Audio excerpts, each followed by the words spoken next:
Assalaamu calaykum daawadayaal. Kusoo dhawaada mar kale iyo barnaamijyadeena caafimaadka oo aan kaga soo gudbino boggeenan bukaandeeq clinic. Magaciiguna waa Dr. Sharif Xidig. Haddii Ilaahay idmo muuqaalkan waxaan uga hadli doonaa xanuun lagu magacaabo tonsillitis ama qanjiro barar. Tonsillitis-ku waa qanjirada qoorta qaybta dambe labada dhinac oo qofka xanuuna ama barara kadib marka caabuq la soo dirso.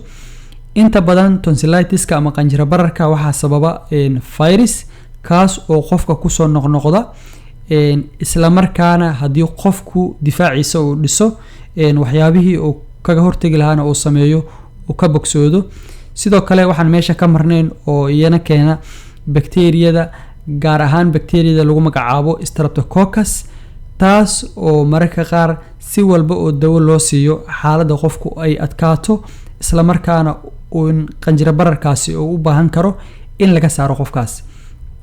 Calaamadaha lagu garto tonsillitis-ka ama qanjiro bararka waa labada qanjir oo bararta isla markaana kuleel badan oo qofku ka dareemo iyo xanuun, laqidda oo qofka ku adkaata, neefta oo qofka dhibta, qandho iyo lalabo. Hababka ugu wanaagsan ee qofka qanjiro bararka ama tonsillitis-ka oo ku dhacay oo la dhilgaray karo ama uu u yareyn karo dhibaatada uu ku hayo.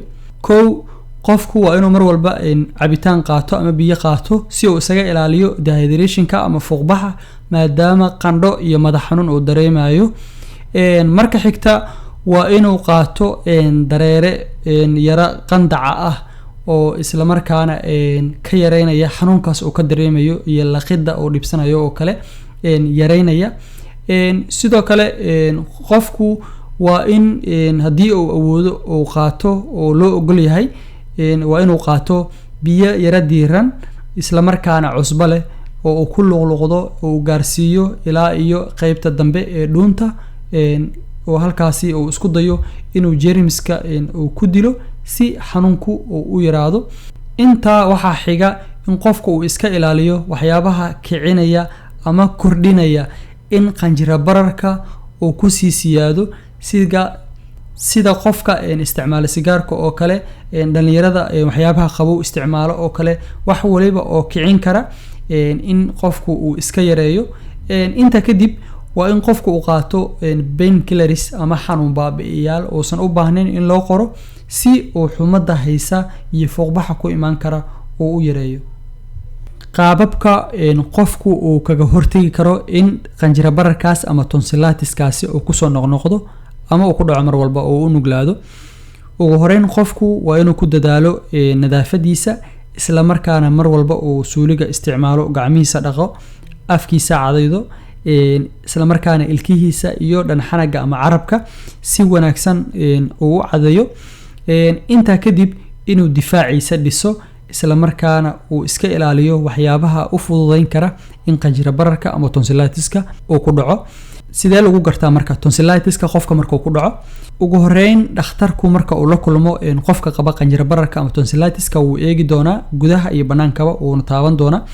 Intaa kadib markii uu garto inuu yahay tonsillitis ama qanjiro barar waxaa loo diri doonaa shaybaarka kaas oo baaris guud loogu sameyn doono sida CBC-ga oo kale. Iyo sidoo kale waxaa loo sameyn doonaa ama loo sameeyaa wax lagu magacaabo throat swab oo ah in qoyaan laga qaado ama dhacaan laga soo qaado qaybta dambe ee dalqada si loogu sameeyo culture isla markaana loo ogaado bakteeriyada sababta leh isla markaana sababaysa in qanjiro bararku uu qofka ku soo noqnoqdo.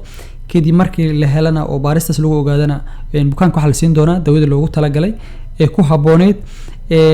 Sidoo kale mararka qaar waxaa dhacda in aysan dawo waxba qaban oo loo garto ama dhakhtarku uu go'aamiyo in qalin loo sameeyo bukaanka si looga saaro qanjirada sabab la xiriirta qofka oo neeftu ay dhibayso isla markaana aan awoodin neeftii saxda ahayd inuu qaato ama uu soo saaro iyo jiifka oo ku adag isla markaana markii qofku uu seexdo kadib qanjiradu ay xiraan duleelka neef mareenka sidaan qofku xaalad halisa uu kula soo gudboonaado. waa mahadsantihiin.